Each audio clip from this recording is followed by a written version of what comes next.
265 மாண்புமிகு உறுப்பினர் Ruby R Manoharan, மாண்புமிகு கூட்டுறவுத்துறை அமைச்சர் அவர்கள்.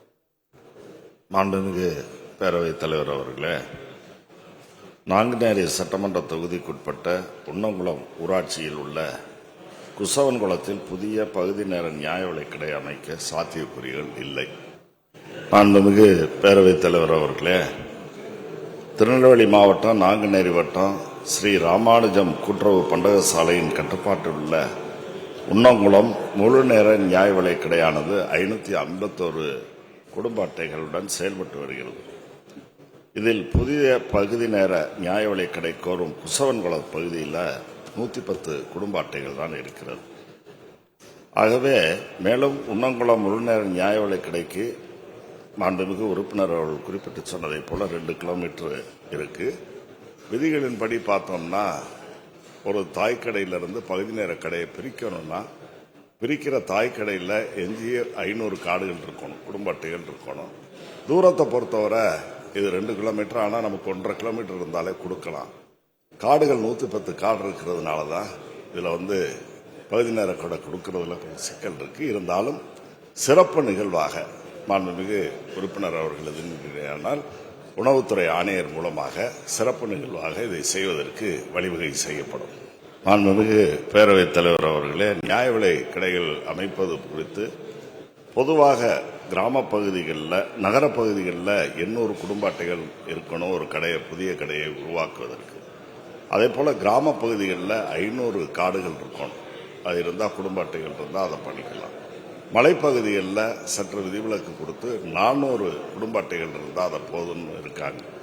நீங்கள் சொல்கிற மாதிரி 1200க்கும் மேற்பட்ட குடும்ப அட்டைகள்லாம் இருந்தால் அதை நீங்கள் உள்ளூரில் நம்முடைய பதிவாளர்கள்ட்ட நீங்கள் அதை சொன்னீங்கன்னாக்க நிச்சயமாக அது பற்றி ஆய்வு செய்து கடைகள் பிரித்து பொதுமக்கள் வசதிக்காக, ஏன்னா இந்த திட்டத்தை பொறுத்தவரை பொதுமக்களுடைய நலனுக்காகத்தான், அவர்களுடைய வசதிக்காகத்தான் நியாய விலை கடைகளின் மூலமாக குடிமைப் பொருட்கள்லாம் வழங்கப்படுகிறது. மக்களுடைய அசௌகரியங்களை போக்குவதற்கு மாண்புமிகு முதலமைச்சர் அவர்கள் பல்வேறு வகையில் திட்டங்களை தீட்டி செயல்படுத்தி வருகிறார்கள். இந்த அரசு கூட பொறுப்பேற்ற பிறகு நீங்க பார்த்தீங்கன்னா பகுதி நேர கடைகள், முழு நேர கடைகள்னு ஏறத்தாழ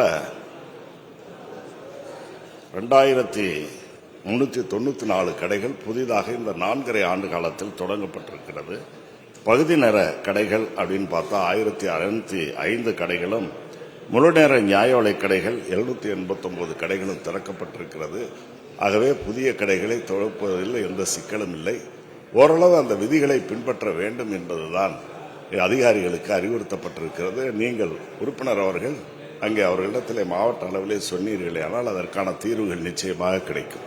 மாண்புமிகு பேரவைத் தலைவர் அவர்களே, ஏற்கனவே குறிப்பிட்டபடி 500 குடும்ப அட்டைகளுக்கு குறையாமல் இருந்தால் அவைகள் முழு நேர கடைகளாக மாற்றி அமைத்து தரப்படும். அந்த முயற்சிகளை உறுப்பினர் என்னுடைய கவனத்துக்கு தந்தாலும் சரி, அல்லது மாவட்ட அளவில் சொன்னாலும் அவை நிறைவேற்றி தரப்படும். மாண்புமிகு பேரவைத் தலைவர் அவர்களே, மாண்புமிகு உறுப்பினர் அவர்கள் ஏற்கனவே ஒரு முறை இந்த கவனத்தை ஈர்த்திருக்கிறார்கள். ஒருவேளை அவர் சொல்றதுக்கு சாத்தியக்கூறுகள், நான் ஏற்கனவே சொன்னேன், நகர்ப்பகுதியில் 800, கிராம பகுதிகளில் 500, மலைப்பகுதியில் 400 குடும்ப அட்டைகள் இருந்தாலே போதும். நீங்கள் சொல்றது 1200க்கு மேலே இருக்குன்னா ஒரு முழு நேர பகுதி முழு நேர கடைகள் திறப்பதில் எந்த விதமான சங்கடமும் இல்லை. அதற்கான முயற்சியை நீங்கள் என்னிடத்தில் தந்தீர்களே, ஆனால் அதற்கான நடவடிக்கை மேற்கொள்ளப்படும்.